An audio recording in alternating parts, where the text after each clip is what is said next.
programang ito ay rated SPG. Striktong patnubay at gabay ng magulang ang kailangan. Maaaring may masiselang tema, lengguwahe, karahasan, sexual, horror o droga na hindi angkop sa mga bata.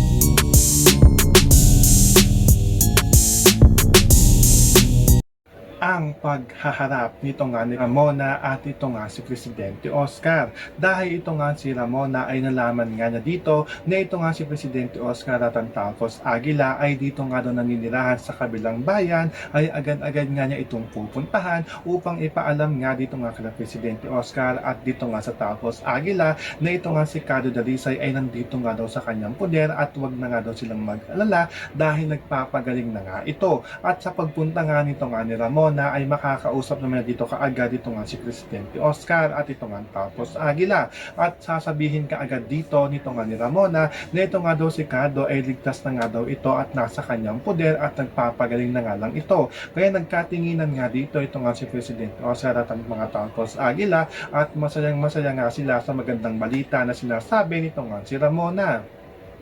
So pakakaabangan nga natin dito ang pakikipag-usap dito nga ni Ramona dito nga kay Presidente Oscar at Talcos Aguila upang sabihin nga dito ang kalagayan nito nga ni Cardo Dalisay. Yan ang ating mga pakakatutukan at pakakaabangan dito nga lang sa FPJs ang Probinsyano.